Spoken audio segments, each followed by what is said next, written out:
एक तरफ देश में जहां धार्मिक ग्रंथ रामचरितमानस पर विवाद छिड़ गया है, तो वहीं दूसरी तरफ समाज में कुरीतियों के खिलाफ सरकार सख्त नजर आ रही है। जी हां, असम सरकार बाल विवाह को लेकर सख्त नजर आ रही है। असम के मुख्यमंत्री हिमंत विश्व शर्मा के ऐलान के बाद राज्य पुलिस ने बाल विवाह के खिलाफ मुहिम छेड़ दी।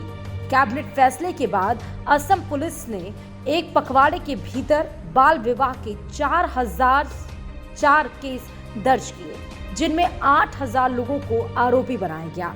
बीते 2 दिनों से पुलिस इन मामलों में गिरफ्तारी को लेकर बड़ा अभियान शुरू किए हैं और 2044 लोगों को गिरफ्तार किया।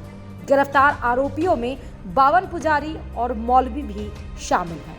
मुख्यमंत्री हेमंत बिस्वा शर्मा ने कहा कि असम पुलिस को इसके खिलाफ जीरो टॉलरेंस की भावना के साथ कार्रवाई करने के निर्देश दिए गए हैं। हेमंत बिस्वा शर्मा ने ट्वीट करके कहा कि पुलिस कार्रवाई कर रही है। ट्वीट में लिखा, बाल विवाह निषेध अधिनियम के प्रावधानों का उल्लंघन करने वालों के खिलाफ वर्तमान में राज्यव्यापी गिरफ्तारी चल रही है। अब तक 1800 से ज्यादा की गिरफ्तारी हो चुकी।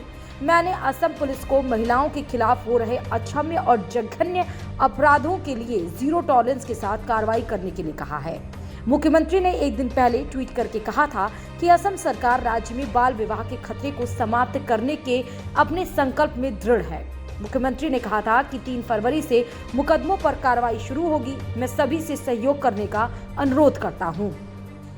बता दें कि असम कैबिनेट ने 14 साल से कम उम्र की लड़कियों से शादी करने वाले पुरुषों को यौन अपराध से बच्चों के संरक्षण या फिर पॉस्को अधिनियम के तहत चार्ज करने का फैसला किया है।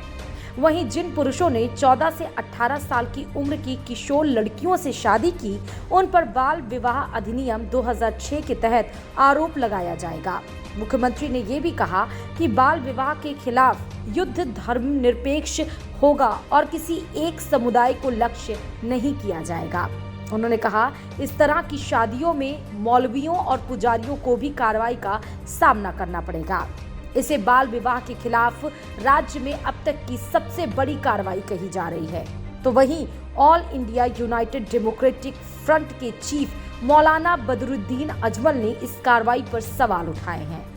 सांसद बदरुद्दीन अजमल ने पुलिस की इस पूरी कार्रवाई पर सवाल खड़े करते हुए इसे मुस्लिम विरोधी बताया। AIUDF नेता ने कहा, शादी ब्याह 18 साल से पहले नहीं हो, हम भी इसके पक्ष में हैं, लेकिन ये तरीका नहीं जो सरकार कर रही है, ये बिल्कुल मुस्लिम मुखालिफ है। उन्होंने ये भी कहा कि इसके तहत गिरफ्तार लोगों में 90% मुसलमान ही होंगे। चुनाव के लिए ये सब काम बीजेपी कर रही। उन्होंने बीजेपी पर धर्म के आधार पर बंटवारा करने का आरोप लगाया। अजमल ने कहा, इलेक्शन सामने आ रहा है, बीजेपी शासित जितने राज्य हैं उन सब में कुछ ना कुछ गुल खिलाए जाएंगे। हिंदू मुस्लिम में बंटवारा करने की कोशिश की जाएगी। उन्होंने आगे कहा कि हम खुद इसके खिलाफ हैं कि 18 साल के पहले शादी ना हो, लेकिन इसके लिए आप लोगों को जिंदगी भर के लिए जेल में डाल देंगे, ये मुनासिब नहीं। अजमल ने कहा कि पहले सबको समझाइए। उन्होंने सवाल किया कि सरकार ने पहले जागरूकता अभियान क्यों नहीं शुरू किया, सीधे जेल भरो क्यों शुरू कर दिया। अजमल ने कहा कि हमारे सीएम कभी कभी ख्वाब देखते हैं कि बहुत दिन हो गए मुसलमानों को नहीं सताया, फिर वह जागते हैं और नई नई योजनाएं बनाते हैं। तो वहीं बाल विवाह के खिलाफ असम पुलिस की कार्रवाई का महिलाएं भी विरोध कर रही हैं। महिलाएं कह रही हैं कि केवल पुरुषों को ही क्यों गिरफ्तार किया जा रहा है, हमारे बच्चे और हम किस तरह से जीवन यापन करेंगे, हमारे पास आय का कोई जरिया नहीं है। Bureau report, Dainik Bhaskar digital.